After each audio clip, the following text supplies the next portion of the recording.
baby, and welcome back to Words with Wayman. I'm your host, as always, Matt Wayman. Support us on the internet at Words with Wayman. Support us on Twitter, Words with Wayman, like I said, Facebook, all Words with Wayman, everything. And support our new sponsor, everybody, ForCityDesigns.com, a fantastic clothing company out of St. Louis. Give them all of your business. We have a sponsor. We're very happy.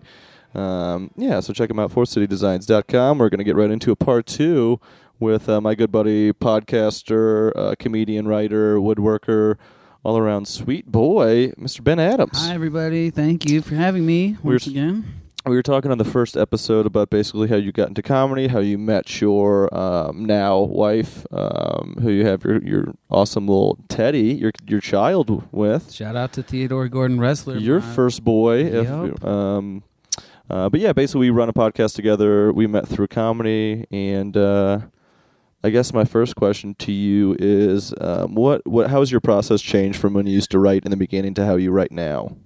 I used to give myself prompts. Like, I had a few bits that I still do occasionally that were just like that bumper sticker bit? The bumper sticker bit, I still love that one. I love that bit too. I did one about sex positions for the first 3 years of my act that I occasionally will trot out.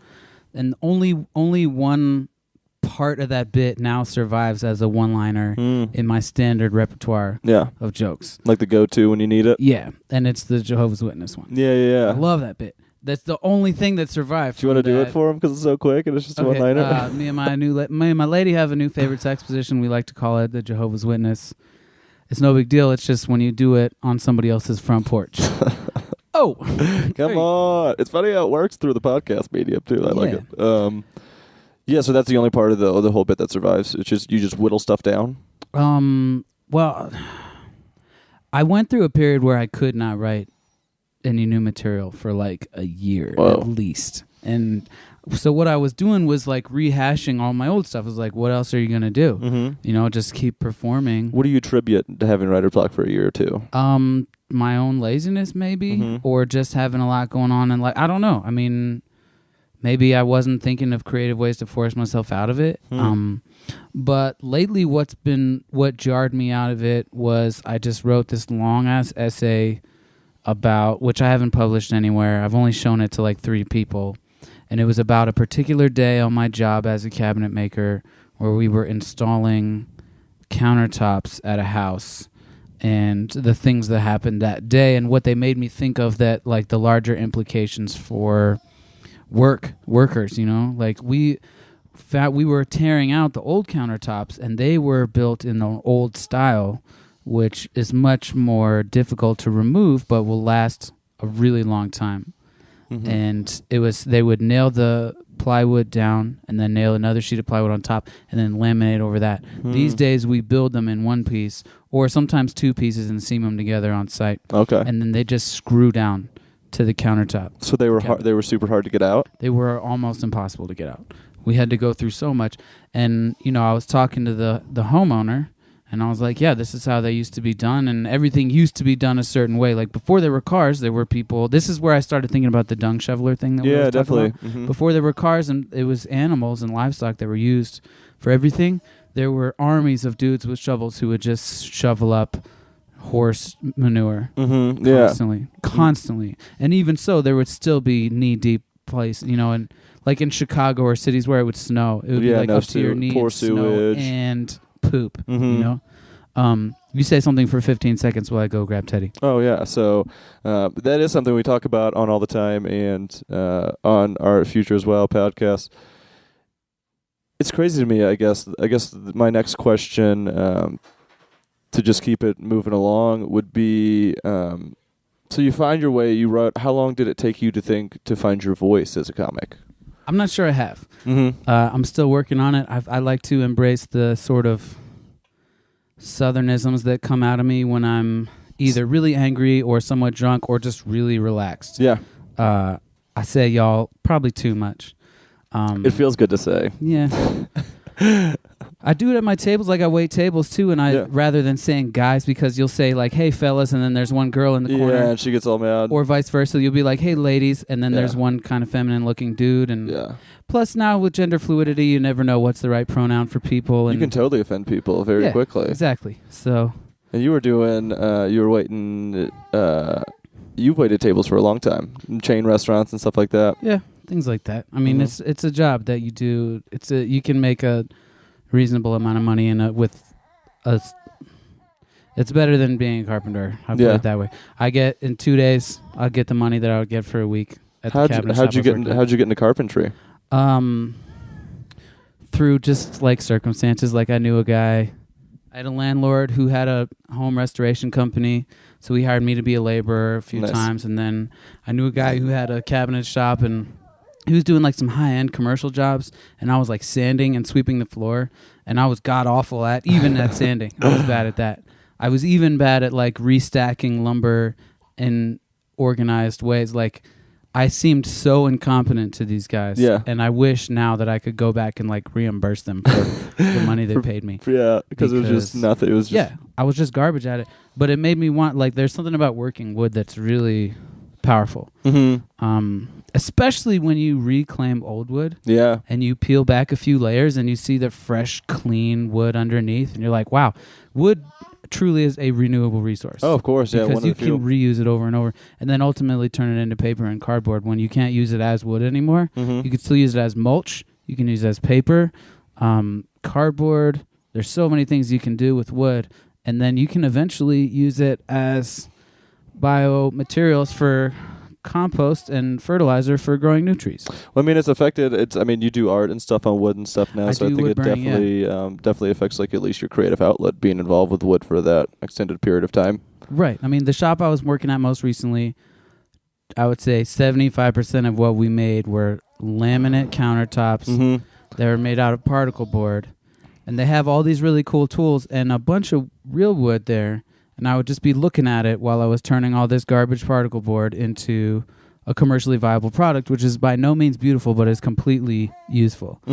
And it's what the people want, you know? Yeah, I mean, but when you're hitting that price point and it's a little bit cheaper. But I'd be outside on my break tearing up pallets for the wood, which is all in my garage right now, not being used. But they were like, "What are you doing? Why are you doing that?" I was like, "Are you kidding me? Like how in vogue pallet wood is right now?" Like, yeah, and you can reclaim it. Oh, dude, but you can make everything out of pallets right now. I mean, my roommate makes pallet art, and he makes shelves and everything like that. Yeah. He makes everything out of it. It's useful and it's free. So I got into. Then I worked at a factory here in Colorado, and then when I was completely out of work, my buddy Danny got me a job at the cabinet shop we both worked at for the last several years, and I just let my skills build a little bit, and here we are. Yeah. We can take a break if you need to. No, we're good. Cool. So you got into the carpentry, waiting tables. I think the service industry jobs definitely, or at least like help. Definitely material, coming up with material. You would think so. Yeah. But actually, it's more sad than it is funny. Oh, the material? Well, because you think you're too personally involved in it, so you just get angry? I feel like something about restaurants brings out the worst in people, both the guests and the staff. Yeah. You know? Like, if you can be really nice to a table and then they give you like a 12% tip, and you're like, those people are assholes. You're like, I hope you guys get hit by a bus on the way home. You know? But most people... if you haven't worked in a restaurant, you just don't get... You don't know. We've talked about this several times, but the fact that we feel like people should have to have a license to eat out, and you get that license by working in a restaurant for a couple days. And if you don't do that, you can never eat out. But then again, servers are so entitled. Like, you don't deserve a 20% tip on every table. Some tables you are going to give bad service to. Absolutely. And tipping itself is an antiquated system. I mean, I would say I'll give the best 70% service you ever have in your life. I'm not going to try to give any more, but I'll take a 17% tip. Cool. Give me that, you know? I'm not trying to be greedy about it, but it's like, that's why at this restaurant I work at now, we all split tips. So I never look at the tips anymore, which makes me feel a lot better. I bet it would make me feel better too. But we have tip share automatically deducted from our earnings. So for the kitchen and stuff? For the bussers, the food runners, the hosts, and the bartenders. So you just get credit card tips at the end of every week or something? No, we get them that night in your checkout. But I got banged in the head for $52. I sold $1,300, and they just automatically took $50 out of my tips For the busser? for the bussers and the bartenders and food runners and whatnot. And it 50's just a lot. I was certain. I was like, I sold $1,300. I'm definitely leaving here with $200. Yeah. And I came Left the- so infuriatingly close to that. But it's like, it doesn't matter if it's $197. I didn't. You make wanted the that 200, I so want you're the pissed. 200, you know? It's definitely a skill too, because I feel like, you know, people say anybody can wait tables, but then I go out all the time and I get bad service a lot of the time too. So it's definitely a skill for sure. I'm surprised how many people who don't like people become food service. Oh yeah, they people. It's like I mean, you're not cut out forced for into this. it probably. I mean, a lot of in some essences. Well, it was like that scene in Reservoir Dogs. Is like the number one job for people who don't have a college degree, who need to support a family, is waiting tables. Because Well, I mean, I it's- have a job. I mean, I have a college degree and I'm waiting I do tables. too. like I have Eddie. 2 of them, but they're not. You know, like I make more money as a server, which I wouldn't is a skill, but I wouldn't call it skilled labor. Mm-hmm. You know, like being a cabinet maker is skilled labor Yeah. for sure. you know? So, But like- I make doing that, full disclosure, $15 an hour now after having done it for quite a few years, which is the same wage that people working at 7-Eleven and McDonald's are going to Yeah. be getting soon. Not that I don't think they deserve it, because Yeah. $15 is barely a living wage, mm-hmm. barely, for a full-time worker in Of today's course. economy. After taxes and But what incentive is anybody going to have to go out and learn a trade when they're not getting paid for it, you know? it's true. So Well, I mean, robots are going to take over everything anyway. Hopefully. I wish a robot would take me down. You know what? Let's talk about that. I think this podcast is about creative people It is. doing creative things. Yeah. And there are so many people out there fulfilling a function that could completely be done by a computer or a robot or even a trained animal. Oh yeah. You know? And force them into another creative outlet, or give them the free time to do something else? You would hope so. You know?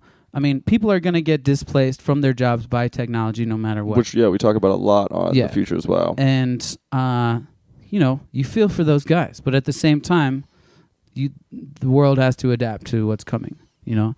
And there have been plenty of times, both in carpentry and in restaurants, where I would say, you know what, if a machine was doing this job, that'd be okay. Matter of fact, one of my daydreams is to own a completely automated restaurant. Yeah, I mean, like the automats used to be. I mean, they used to Yeah. have them a long time. I mean, those were automated systems for restaurants.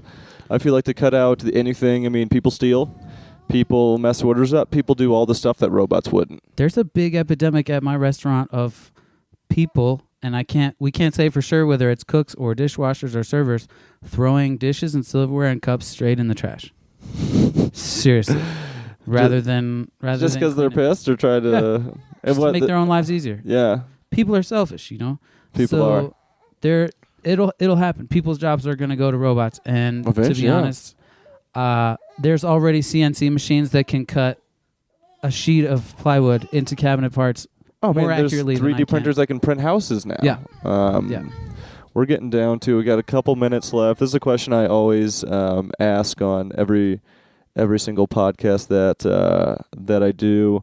5 years from now, best case scenario, what would your life look like? Best case scenario, I have finally forced myself to write the thing that will get me to be a professional writer. Mm-hmm. That's know. the goal, writing. Just because you can do it from your house I think and so, you can, yeah. I mean, I like making art and everything, you know, and we talk about this personally. I don't know if Yeah. we've talked about it on the air very much. So far, it's not lucrative, like even to reimburse myself for the materials. No, yeah. Uh, I'm the same way. I'd rather do that for myself than for trying to make a business out of it. But I feel like writing is also a skill that a lot of people cannot do.